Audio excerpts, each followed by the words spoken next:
Inclinemos nuestros rostros para orar. Padre Celestial, te damos gracias por el privilegio de encontrarnos aquí hoy para estudiar tu palabra. Pedimos, Señor, que esa palabra haga impacto en nuestras vidas.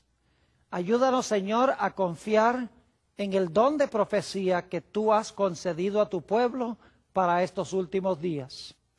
Te damos gracias por estar con nosotros y por responder nuestra oración, porque te lo pedimos en el precioso nombre de tu Hijo, Cristo Jesús. Amén.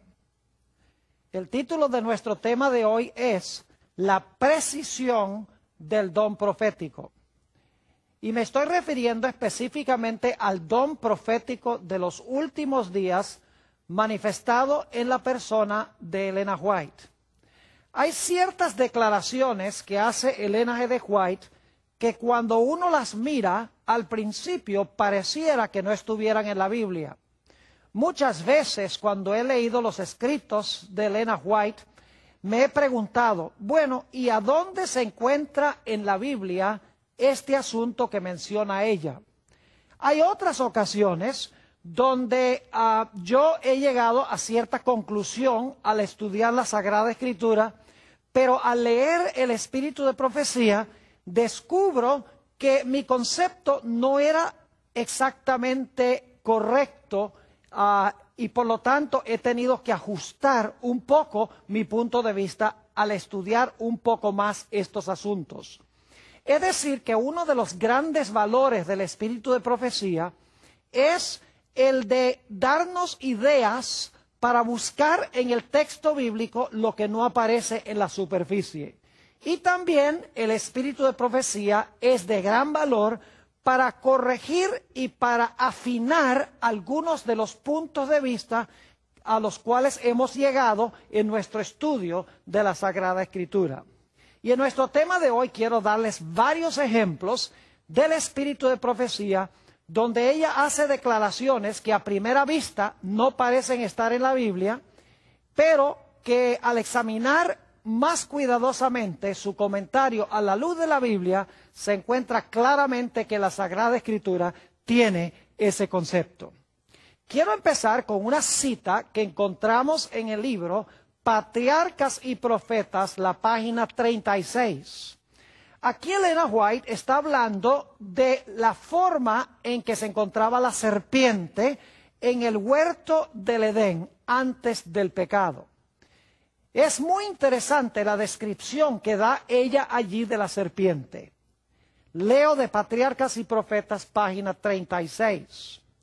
La serpiente era en aquel entonces uno de los seres más inteligentes y bellos de la tierra. Recuerdan que Jesús dijo que debíamos ser sabios como serpientes. Ese aspecto como que no nos sorprende porque Jesús lo mencionó.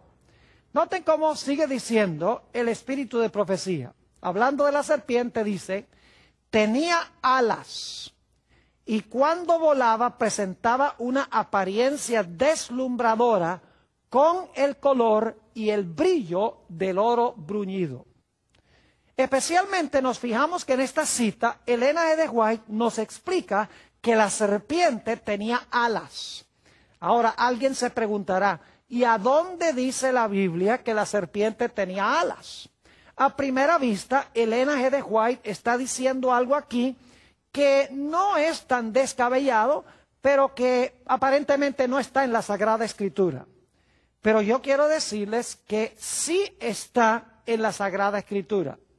Permítanme compartir con ustedes 3 avenidas para saber que lo que dice Elena White tiene precisión. En primer lugar, en Isaías 14 y el versículo 29 se mencionan serpientes con alas. Note lo que dice Isaías 14 y el versículo 29. No te alegres tú, Filistea toda, por haberse quebrado la vara que te hería, del que te hería, porque de la raíz de la culebra saldrá áspid, y su fruto serpiente voladora. Noten que en este texto se menciona una serpiente voladora. No solamente tenemos este texto de Isaías 14:29, sino que la arqueología, que es la ciencia de excavar las civilizaciones antiguas, ha descubierto muchas obras de arte antiguas donde se pintan serpientes con alas. Por ejemplo, en Egipto, en las pirámides, se han hallado ilustraciones dentro de las pirámides con serpientes que se pintan con alas. Obviamente los antiguos tenían el concepto de que la serpiente originalmente tenía alas. Además de eso, en Génesis, el capítulo 3, tenemos un detalle muy interesante. Génesis, el capítulo 3, y quiero leer el versículo 14. Aquí la serpiente, Satanás la ha usado para tentar a Eva. Y quiero que noten la maldición que Dios pronuncia en contra de la serpiente. Dice allí, en Génesis 3:14, y Jehová Dios dijo a la serpiente, por cuanto esto hiciste, maldita serás entre todas las bestias y entre todos los animales del campo. Sobre tu pecho andarás y polvo comerás todos los días de tu vida. Noten la maldición de la serpiente. Dios le dice a la serpiente, te vas a arrastrar sobre tu pecho y vas a comer polvo. Eso no hubiera sido ninguna maldición si la serpiente antes de esto ya se estaba arrastrando y ya estaba comiendo polvo. Esto claramente indica que la serpiente antes del pecado no se arrastraba ni comía polvo. Es una indicación clara de que la serpiente volaba. Es decir, que lo que dice Elena G. de White tiene perfecto sentido y está en perfecta armonía con la arqueología y con la Sagrada Escritura. Ahora vayamos a otro ejemplo del espíritu de profecía. Elena White dice que cuando Adán y Eva estaban en el huerto del Edén, que Dios les advirtió que había caído del cielo un ángel excelso llamado Lucifer, que se había rebelado contra Dios en el cielo y que ese ser iba a venir al huerto del Edén para tratar de convencerlos de que pecaran contra Dios y que se cuidaran de él y que no se expusieran a su poder. Quiero leerles esa cita, se encuentra en el libro Primeros Escritos, la página 147. Dice lo siguiente Elena White, los santos ángeles visitaban a menudo el huerto y daban instrucciones a Adán y Eva acerca de sus ocupaciones y también les instruyeron acerca de la rebelión y la caída de Satanás. Los ángeles los pusieron en guardia con respecto a Satanás y les aconsejaron que no se separasen el uno del otro en sus ocupaciones, porque podían encontrarse con el enemigo caído. Los ángeles les recomendaron también que siguiesen estrictamente las indicaciones que Dios les había dado, pues únicamente en la obediencia perfecta podían tener seguridad. Si obraban así, el enemigo caído no tendría poder contra ellos. Ahora, fíjense qué interesante que Elena G. White dice que Dios le había advertido a Adán y Eva que un ángel poderoso había caído del cielo y ese ángel iba a venir al huerto para procurar tentarlos a que pecaran contra Dios. Alguno dirá, bueno, ¿y dónde dice la Biblia que Dios le había advertido a Adán y Eva de que había caído un ángel excelso del cielo? Bueno, la Biblia no lo dice explícitamente, pero si usamos un poco el cerebro que Dios nos ha dado, nos vamos a dar cuenta que implícitamente en la Sagrada Escritura podemos deducir de que lo que dice Elena G. de White en cuanto a la advertencia de Dios es absolutamente cierto. Quiero que noten en 2 de Corintios, el capítulo 11 y el versículo 14, un dato muy interesante en cuanto al poder que tiene Satanás. Segunda de Corintios, el capítulo 11 y el versículo 14. Nos dice algo muy interesante en cuanto al poder de Satanás. Dice allí, y no es maravilla, porque el mismo Satanás se disfraza como ángel de luz. Fíjense que aquí dice que Satanás se puede disfrazar y presentar como un ángel de luz. Inmediatamente nos preguntamos, ¿por qué razón es que Satanás no se presentó a Eva como un ángel excelso, un ángel glorioso, un ángel de luz? Podría haberlo hecho. ¿Por qué Satanás sintió el deseo y la necesidad de usar a una serpiente para él permanecer escondido, para que no pudiera saber Eva que él era un ángel excelso? Él podría haberse presentado delante de Eva como un ángel glorioso y haber dicho, Eva, Dios me ha mandado del cielo para decirte que Él ha cambiado de parecer y que ahora puedes comer del árbol. En ese caso, Eva hubiera dicho, ajá, tú eres el ángel. Dios nos dijo que un ángel excelso había caído del cielo y tú eres un ángel y nos estás diciendo que comamos del árbol. Así que no vamos a comer. Es decir, que Eva estaba esperando un ángel que viniera a tentarla. No contaba con la astucia de Satanás de no presentarse como ángel de luz, sino usar el medio de una serpiente ocultando su verdadera naturaleza. Es decir, que lo que dice Elena G. de White tiene perfecto sentido. Otro dato que da Elena G. de White tiene que ver con el huerto del Edén. Es interesante que ella afirma que el huerto del Edén era en realidad un pedacito del cielo plantado en la tierra. Es decir, que no era parte de la creación original de Dios de este mundo, sino que Dios esa porción de la tierra la tomó del cielo y la trasplantó acá. Dice ella también que antes del diluvio, el huerto del Edén fue llevado de regreso al cielo. Ahora, ¿cómo podemos nosotros encontrar bíblicamente una corroboración de lo que dice Elena G. de White? Permítame primero leerles la cita y entonces vamos a ir después a lo que dice la Sagrada Escritura.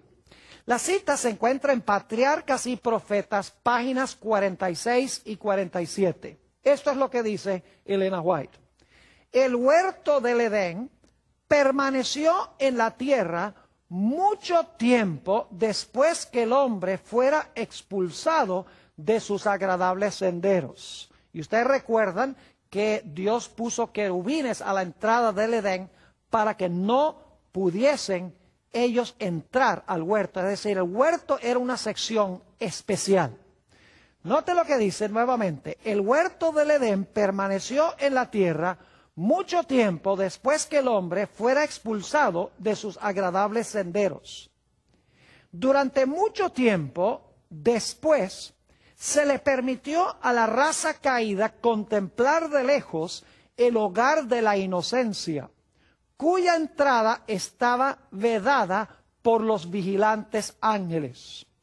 Cuando la ola de iniquidad cubrió el mundo y la maldad de los hombres trajo su destrucción por medio del diluvio, la mano que había plantado el Edén lo quitó de la tierra. Es decir, lo llevó al cielo, lo quitó de la tierra. Pero, ahora escuchen, en la final restitución, cuando haya un cielo nuevo y una tierra nueva, ha de ser restaurado más gloriosamente embellecido que al principio. Ahora, hay varios aspectos muy importantes aquí que menciona ella. En primer lugar, ella dice que el huerto del Edén fue retirado de la tierra poco antes del diluvio. Y dice que el huerto del Edén va a ser restaurado otra vez al hombre en la tierra nueva. Y todos sabemos que la Biblia dice que la nueva Jerusalén va a descender del cielo a la tierra y allí va a estar el río de vida y va a estar el árbol de la vida que estuvieron en el huerto del Edén. Es decir, que el huerto del Edén fue llevado de la tierra al cielo antes del diluvio, y cuando Dios haga cielo nuevo y tierra nueva, otra vez va a colocar el huerto del Edén aquí en la tierra. Pero alguno dirá, ¿cómo es que Elena White puede tener razón en decir que el huerto del Edén existía antes de que este mundo fuera creado y que era un pedazo del cielo que Dios colocó en la tierra cuando creó este mundo? Bueno, la Biblia corrobora ese punto de vista. Note lo que dice en el libro de Ezequiel, el capítulo 28 y el versículo 13 y 14. Ezequiel, el capítulo 28 y el versículo 13 y el versículo 14. Aquí está hablando de ese ángel excelso, conocido como Lucifer, que era un querubín cubridor. Y quiero que noten que antes de que Lucifer pecara, estaba en el huerto del Edén en el cielo. Es decir, el huerto estaba en el cielo antes de que este mundo fuera creado y antes que Adán y Eva pecaran. Dice allí en Ezequiel 28 y el versículo 14, hablando de este personaje, de este ángel excelso: tú, querubín grande, protector, yo te puse en el santo monte de Dios, allí estuviste, en medio de las piedras de fuego has andado. Perfecto eras en todos tus caminos, desde el día que fuiste creado hasta que se halló en ti maldad. Ahí está hablando de este ángel excelso. Ahora quiero que noten el versículo 13, donde se habla de este personaje antes de que pecara. Dice en el versículo 13, en Edén, en el huerto de Dios estuviste. Fíjense, en Edén, en el huerto de Dios estuviste. Y esto es antes de que pecara. Dice, de toda piedra preciosa era tu vestidura, de cornerina, topacio, jaspe, crisólito, berilo y ónice, de zafiro, carbunclo, esmeralda y oro. Los primores de tus tamboriles y flautas estuvieron preparados para ti en el día de tu creación. Noten claramente aquí que se nos dice que este personaje, cuando fue creado, estuvo en el Edén, el huerto de Dios. Claramente, entonces, el huerto de Dios, el Edén, existió cuando fue creado Lucifer, antes de ser creado este mundo. Pero sabemos que el Edén fue transportado a este mundo porque Adán y Eva estaban en el huerto del Edén. Elena White dice que fue retirado poco antes del diluvio. Y la Biblia dice en Apocalipsis 21 y 22 que el Edén será restaurado otra vez a la tierra. Así que lo que dice Elena G. White no es descabellado en ningún sentido de la palabra. Elena G. White dijo algo que cuando uno examina la Biblia cuidadosamente se da cuenta que ella está perfectamente en armonía con la santa palabra de Dios. Otra declaración que hace Elena G. White, que parece ser muy audaz y muy atrevida, porque ella en realidad dijo esto alrededor del año 1888, cuando los Estados Unidos no quería tener ninguna relación con la Iglesia Romana, con el Vaticano, porque el Papa Pío en esa época proclamó el dogma de la Inmaculada Concepción. Además de eso, escribió el sílabo de errores, y los Estados Unidos inclusive rompieron relaciones diplomáticas con el Vaticano en el año 1867. Parecía que no iba a haber nunca relaciones buenas entre los protestantes y los católicos. Pero en ese contexto negativo, donde los protestantes y los católicos estaban separados y los protestantes no querían nada que ver con la Iglesia Romana, Elena G. White escribió una profecía muy interesante. En el Conflicto de los Siglos, la página 498, dice ella lo siguiente: cuando las iglesias principales de los Estados Unidos, uniéndose en puntos comunes de doctrina, influyan sobre el Estado para que imponga los decretos y las instituciones de ellas, entonces la América protestante habrá formado una imagen de la jerarquía romana y la inflicción de penas civiles contra los disidentes vendrá de por sí sola. Noten que aquí dice que la América protestante iba a ser una imagen de la jerarquía romana, uniendo al Estado con la Iglesia. Solamente tenemos que mirar hoy en las noticias para ver cómo se está cumpliendo esta predicción que parecía ser descabellada en los tiempos de Elena G. de White. Por ejemplo, podríamos mencionar el documento Evangélicos y Católicos Unidos, un documento que firmaron grandes líderes de diversas iglesias protestantes junto con líderes católicos, diciendo que debemos unir nuestras fuerzas para evangelizar al mundo. Y también decían que no debemos hacer proselitismo una iglesia con otra, sino que debemos evangelizar a aquellas personas que no conocen al Señor Jesucristo. Interesante que los evangélicos y los católicos hayan firmado este documento en 1994 de unir sus fuerzas. ¿Y qué podríamos decir de la declaración conjunta entre luteranos y católicos sobre la justificación por la fe? En el año 1517, Martín Lutero dio inicio a lo que se conoce como la Reforma Protestante. Cuando él clavó sus 95 tesis sobre la catedral en Wittenberg, comenzó oficialmente, según la mayoría de los historiadores, la Reforma Protestante. Y claro, Martín Lutero fue el fundador de la Iglesia Luterana. Pero lo interesante es que en el año 1999, los luteranos y los católicos firmaron una declaración conjunta sobre la justificación por la fe. Dijeron que en realidad los problemas que existían en los tiempos de Lutero habían sido problemas de mal entendimiento, problemas de semántica, pero que básicamente los luteranos y los católicos están de acuerdo sobre la gran doctrina de la justificación por la fe. ¿Y qué podríamos decir en años recientes? La cooperación entre los protestantes y los católicos en asuntos de naturaleza social.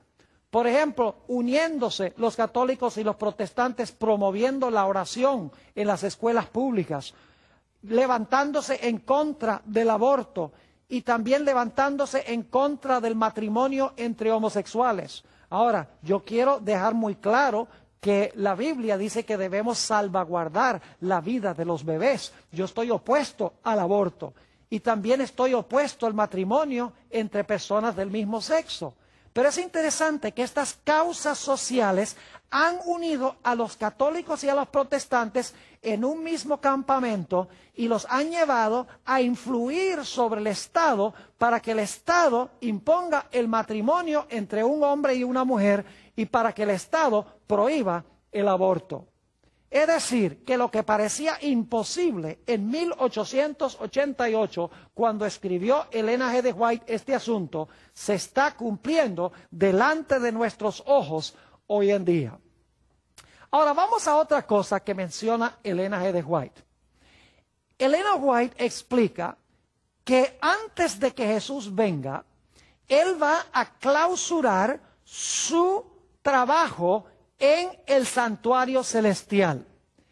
Y ella dice que cuando clausure su obra intercesora en el santuario celestial, Jesús va a cambiarse sus vestiduras sacerdotales y se va a ataviar con sus vestiduras reales. Es decir, se va a vestir como rey.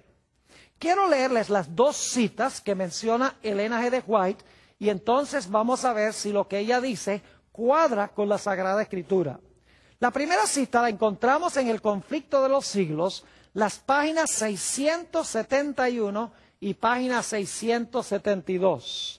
Dice ella lo siguiente: cuando Él abandone el santuario, las tinieblas envolverán a los habitantes de la tierra. Durante ese tiempo terrible, los justos deben vivir sin intercesor a la vista del Dios Santo. Es decir, que durante la gran tribulación, dice Elena G. de White, que el pueblo de Dios tendrá que vivir sin intercesor. Ahora, ella explica que el pueblo de Dios tendrá un protector. Dios los protegerá, porque si no, no sobreviviría nadie.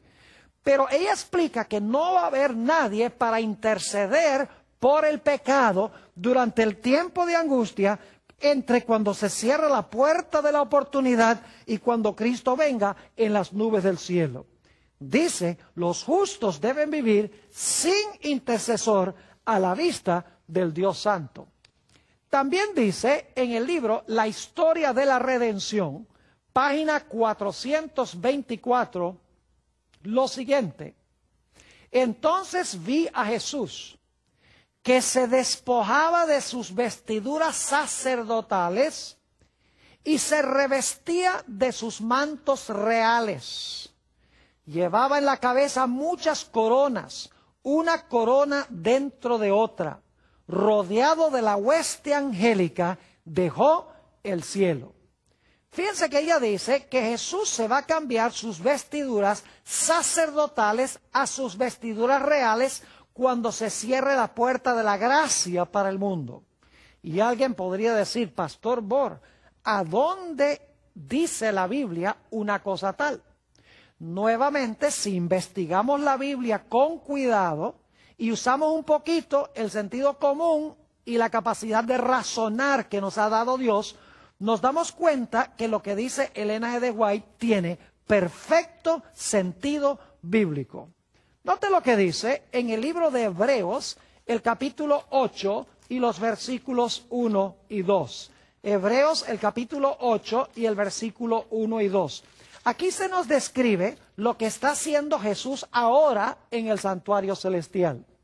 Dice allí, ahora bien, el punto principal de lo que venimos diciendo es que tenemos tal sumo sacerdote, el cual se sentó a la diestra del trono de la majestad en los cielos, ministro del santuario y de aquel verdadero tabernáculo que levantó el Señor y no el hombre.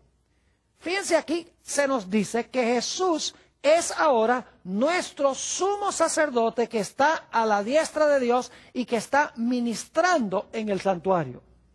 Tiene que ser entonces que si Jesús es nuestro sumo sacerdote, debe estar ahora vestido como se vestía el sumo sacerdote en el Antiguo Testamento cuando hacía su obra intercesora en el santuario. Ahora, lo interesante es que la Biblia nos explica que cuando Jesús regrese a esta tierra, ya no va a estar vestido como sacerdote, sino que va a estar vestido como rey. Vamos a leerlo en Apocalipsis 19 y el versículo 11. Entonces vi el cielo abierto, y he aquí un caballo blanco, y el que lo montaba se llamaba Fiel y Verdadero, y con justicia juzga y pelea. Sus ojos eran como llama de fuego, y había en su cabeza muchas diademas, y tenía un nombre escrito que ninguno conocía, sino él mismo. Estaba vestido de una ropa teñida en sangre, y su nombre es el Verbo de Dios. Y los ejércitos celestiales, vestidos de lino finísimo, blanco y limpio, le seguían en caballos blancos. De su boca sale una espada aguda para herir con ella a las naciones. Y él las regirá con vara de hierro, y él pisa el lagar del vino del furor y de la ira del Dios Todopoderoso. Y luego quiero que noten cómo viene vestido Jesús en su segunda venida. Dice el versículo 16, y en su vestidura y en su muslo tiene escrito este nombre: Rey de Reyes y Señor de Señores. Es decir, que Jesús, cuando regresa a este mundo, viene vestido como rey. Ahora, no necesitamos ser demasiado inteligentes para saber que si Jesús ahora está vestido como sumo sacerdote en su obra intercesora, pero cuando regrese a este mundo, regresa vestido como Rey de Reyes y Señor de Señores, en algún momento, antes de su regreso, tiene que haberse cambiado sus vestiduras de vestiduras sacerdotales a sus vestiduras reales. Así que lo que dice Elena G. de White tiene perfecto sentido.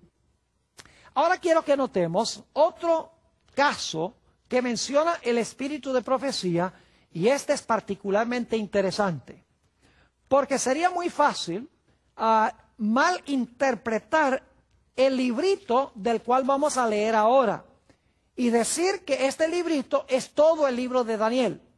Elena White no cometió ese error de decir que el librito es todo el libro de Daniel. Ella dijo, es una parte del libro de Daniel. Noten Daniel, el capítulo 12 y el versículo 4. Dice, pero tú, Daniel, cierra las palabras y sella el libro hasta el tiempo del fin. Muchos correrán de aquí para allá y la ciencia se aumentará. Noten que aquí se habla de un librito que en los días de Daniel se iba a sellar. Es decir, nadie iba a comprender el mensaje de ese libro. Pero en el tiempo del fin dice que el libro iba a ser desellado y la gente iba a entender el libro. Ahora, sería muy fácil para la gente decir, bueno, el libro que se selló en el tiempo de Daniel fue el libro de Daniel, y en el tiempo del fin, pues, el libro de Daniel es el que se abre para que la gente lo pueda entender. Elena White demostró, y voy a leer dos citas, que este libro, este librito, no es todo el libro de Daniel, sino que es Daniel 8 hasta Daniel el capítulo 12. ¡Qué precisión tan extraordinaria! La mayoría de los eruditos dicen que el librito que se selló fue todo el libro de Daniel. Yo podría leerles una cita de algunos de los padres eclesiásticos de los primeros siglos, por ejemplo San Hipólito, y ellos entendían muy bien Daniel 1 al 7. Es decir, Hipólito explicó bien Daniel 2, la estatua y las bestias de Daniel 7, lo explicó claramente, se entendía, no estaba sellado hasta el tiempo del fin. Pero la porción del libro que tiene que ver con los 2300 días y la purificación del santuario iba a estar sellado hasta el tiempo del fin.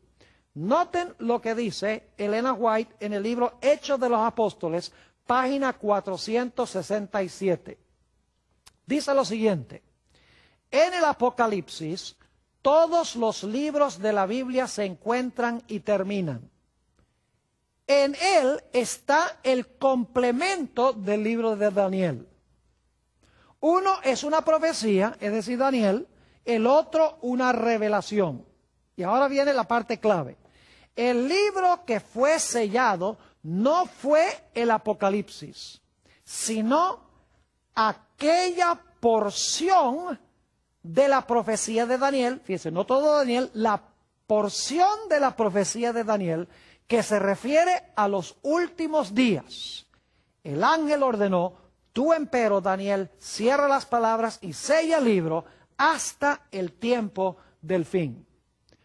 En otra cita que encontramos en el libro, El conflicto de los siglos, página 405, encontramos esta declaración donde ella muestra la misma precisión.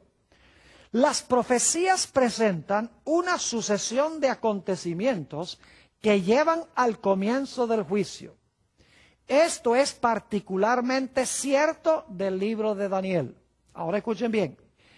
Pero la parte de su profecía, ¿notan eso? Pero la parte de su profecía que se refería a los últimos días, debía Daniel cerrarla y sellarla hasta el tiempo del fin. Un mensaje relativo al juicio, basado en el cumplimiento de estas profecías, no podía ser proclamado antes de que llegásemos a aquel tiempo. Pero al tiempo del fin, dice el profeta, muchos correrán de aquí para allá y la ciencia será aumentada. Lo que ella está diciendo es que hasta que no llegáramos al tiempo del fin, no se iba a entender el mensaje del juicio, el mensaje de la purificación del santuario, Daniel 8:14, o el mensaje del primer ángel, la hora de su juicio ha llegado. Es decir, que Elena G. White no cometió el error de decir que el librito es todo el libro de Daniel. Ella fue muy precisa en decir que era la porción de Daniel que tenía que ver con el tiempo del fin. Una precisión extraordinaria. Otro aspecto que encontramos aquí en Daniel, el capítulo 12 y el versículo 4, tiene que ver especialmente con la última parte del versículo. Hemos notado que Daniel 12:4 dice, pero tú, Daniel, cierra las palabras y sella el libro hasta el tiempo del fin. Muchos correrán de aquí para allá y la ciencia se aumentará. Es decir, el libro iba a estar sellado hasta el tiempo del fin. Pero dice que en el tiempo del fin, muchos iban a correr de aquí para allá y la ciencia se iba a aumentar. Pues saben ustedes que la mayoría, inclusive de los evangelistas de la iglesia adventista, dicen aquí que el correr de aquí para allá significa que se iban a aumentar grandemente las vías de transporte aéreo y de transporte por trenes y por automóviles, etcétera, y que el aumento de la ciencia tiene que ver con el gran aumento científico hoy en día. Pero en realidad, Elena G. White nunca cayó en ese error. Ella sabía que el correr de aquí para allá y que el aumento de la ciencia tenía que ver no con la tecnología moderna, no tenía que ver con las vías de transporte, sino que tenía que ver con la gente correr de aquí para allá buscando conocimiento de las profecías, y el aumento de la ciencia era el aumento de la ciencia o del conocimiento del libro de Daniel cuando el libro de Daniel fuese desellado. Permítame leerles una cita del Espíritu de Profecía que dice exactamente esto. Conflicto de los Siglos, página 405. Dice Elena G. White, pero desde 1798, que dicho sea de paso, comienza el tiempo del fin en 1798, pero desde 1798 el libro de Daniel ha sido desellado. Y ahora escuchen bien, la ciencia de las profecías ha aumentado. Noten, la ciencia de las profecías ha aumentado. No el descubrimiento científico, sino de las profecías. Y dice, y muchos han proclamado el solemne mensaje del juicio cercano. Dicho sea de paso, esta idea de correr de aquí para allá es un modismo que encontramos en la Sagrada Escritura en el libro de Amós. Les invito a ir conmigo a Amós, el capítulo 8, y voy a leer el versículo 11 y el versículo 12. Dice aquí, he aquí vienen días, dice Jehová el Señor, en los cuales enviaré hambre a la tierra, no hambre de pan, ni sed de agua, sino de oír la palabra de Jehová. E irán errantes de mar a mar. Fíjense, irán de aquí para allá. Es el mismo modismo de Daniel 12:4. E irán errantes de mar a mar. Desde el norte hasta el oriente discurrirán, buscando palabra de Jehová, y no la hallarán. Es decir, lo que la gente iba a buscar en el tiempo del fin era un conocimiento de las profecías de Daniel. Elena White lo tenía correcto, mientras que la mayoría de los intérpretes hoy en día, aún dentro de nuestra propia iglesia, no tienen esta precisión extraordinaria.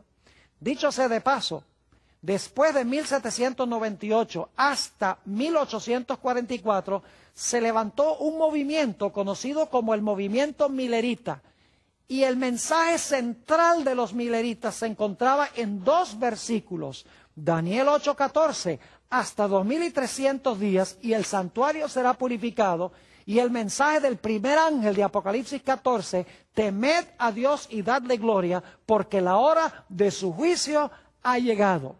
Es decir, este fue el gran despertar en el estudio del libro de Daniel. Muchos corrían de aquí para allá buscando el conocimiento de las profecías. Ahora me gustaría ir a otro punto muy interesante que menciona Elena G. de White.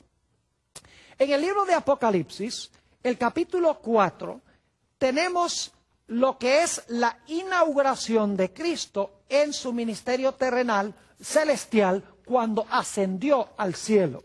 Apocalipsis, el capítulo 4, y quiero leer el versículo 2, y luego vamos a leer el versículo 4, el versículo 6, y luego el capítulo 5 y el versículo 6.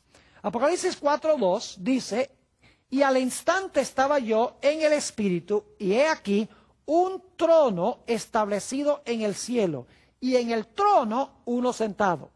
Ustedes pueden leer Apocalipsis 4 y 5 y van a encontrar que nunca estos capítulos identifican al que estaba sentado sobre el trono. Sencillamente dice que había uno sentado en el trono. Claro, cuando uno lo analiza con cuidado, uno se va a dar cuenta que el que estaba sentado sobre el trono es Dios el Padre. Pero el texto no lo dice.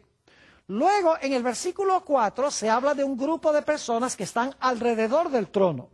Dice en el versículo 4, y alrededor del trono había 24 tronos, y vi sentados en los tronos a 24 ancianos, vestidos de ropas blancas, con coronas de oro en sus cabezas. Fíjense que la Biblia dice que hay 24 ancianos allí alrededor del trono. Apocalipsis 4 y 5 no identifica quiénes son esos 24 ancianos. Sencillamente se presenta este grupo con terminología simbólica. Luego notamos en el versículo 6 que en medio del trono hay otro grupo.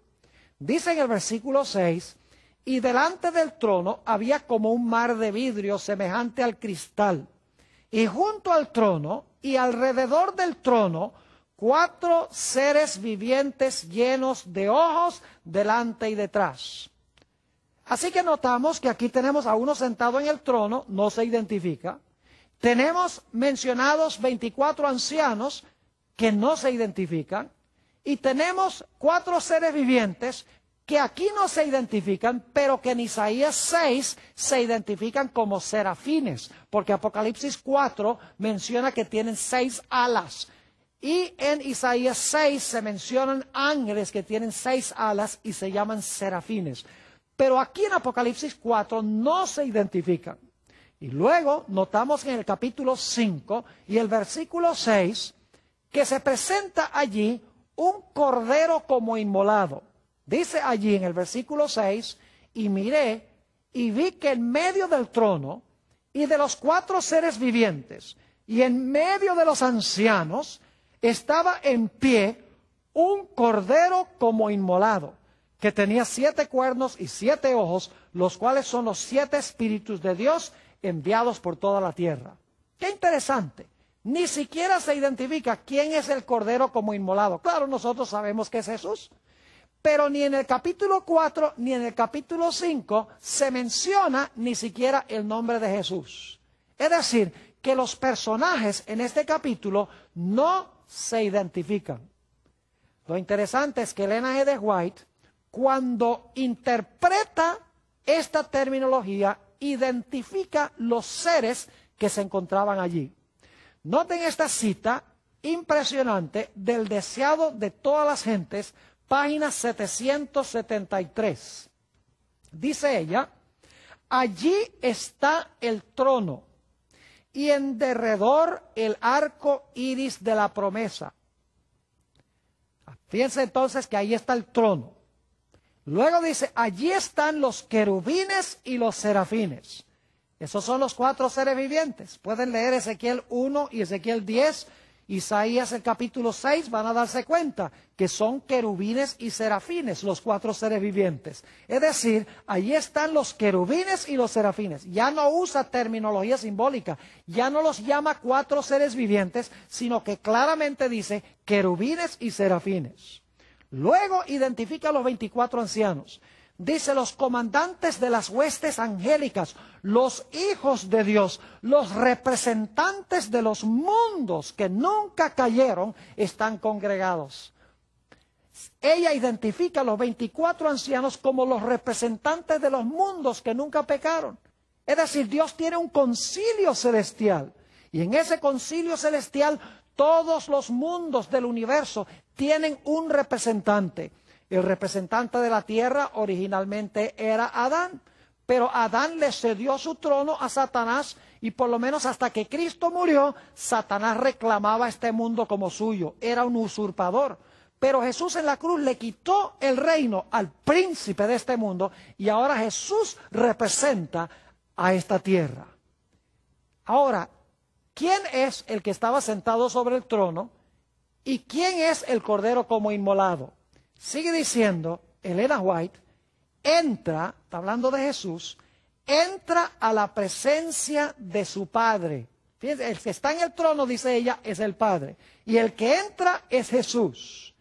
Luego, noten que dice la Biblia que se presentó como cordero inmolado. Fíjense cómo Elena White interpreta esto y lo presenta en lenguaje que no es simbólico.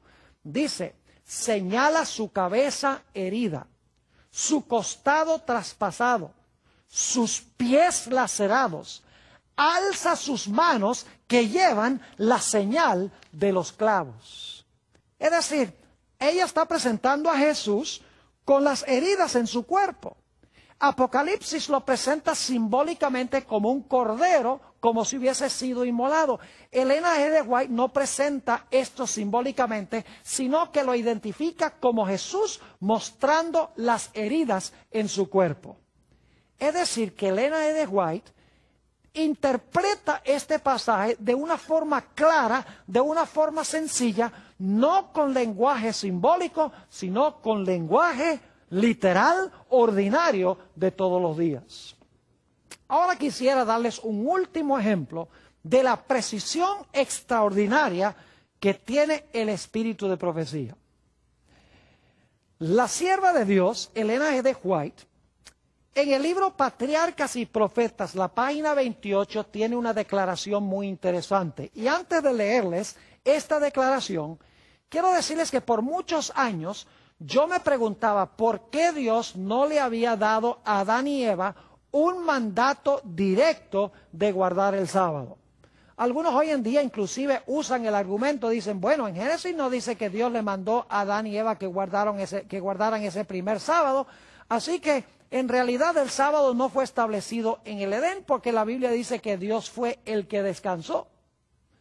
Y tienen razón hasta cierto punto de que en el huerto del Edén no se da ningún mandato de que Adán y Eva guarden el sábado, por lo menos ese primer sábado de la historia. Pero tenemos que mirar este asunto con un poco más de cuidado.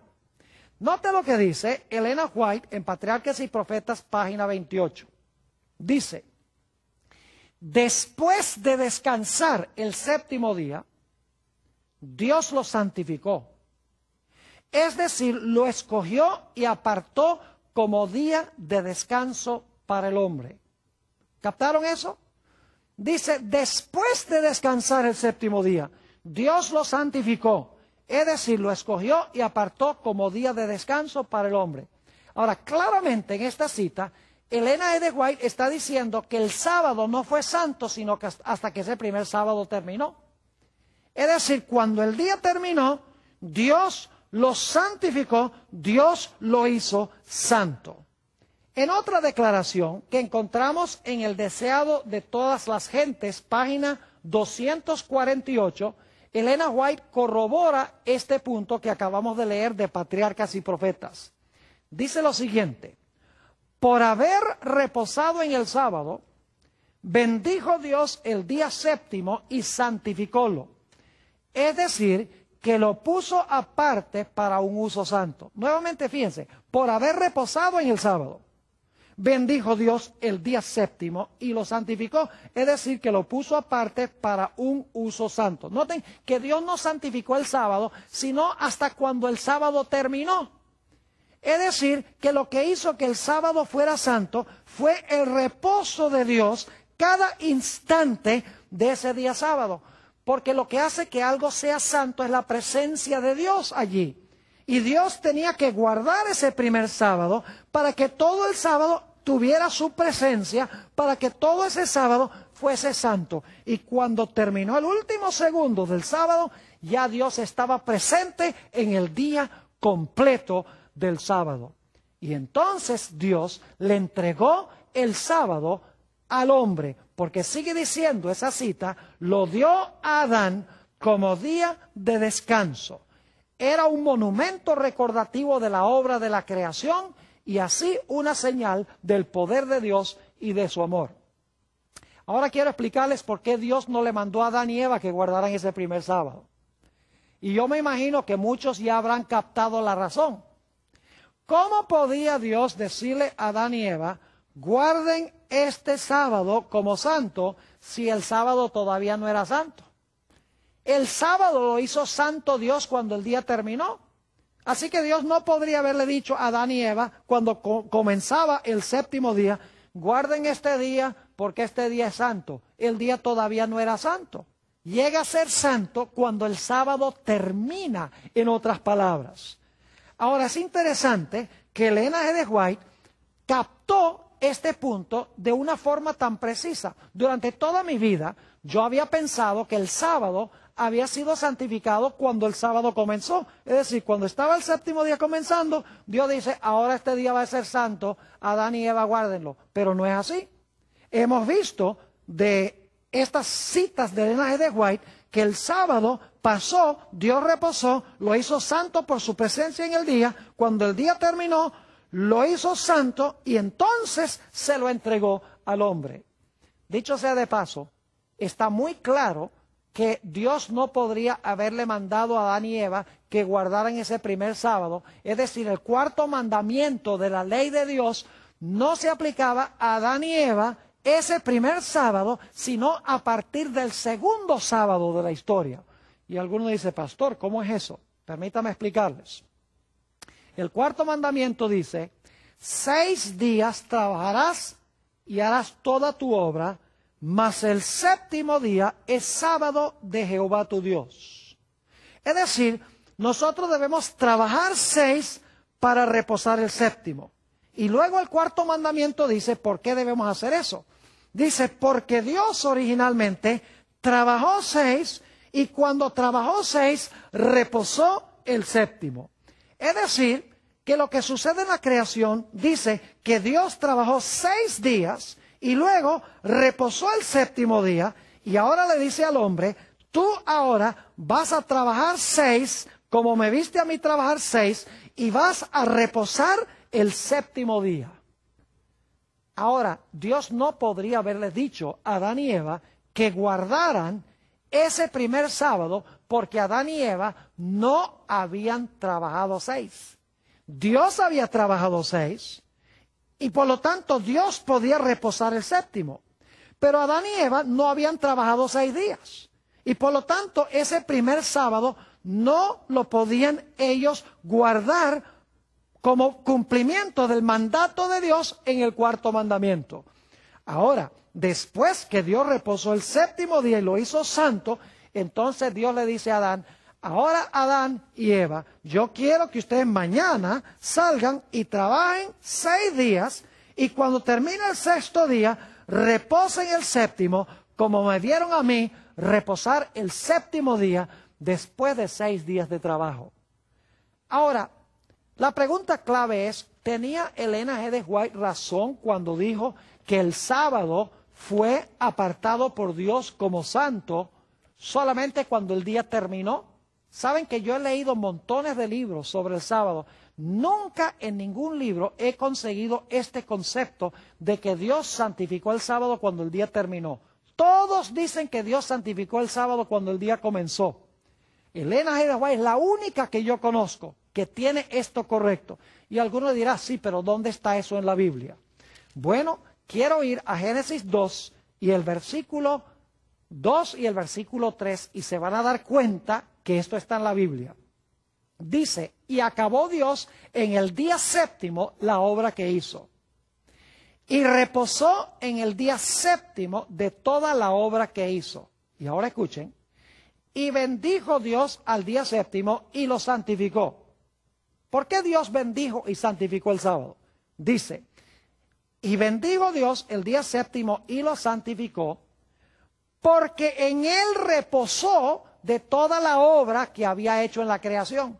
Fíjense que Dios lo bendijo y lo santificó porque en el día Dios había reposado. Es decir, reposó y luego lo bendijo y lo santificó. Encontramos la misma idea en el libro de Éxodo.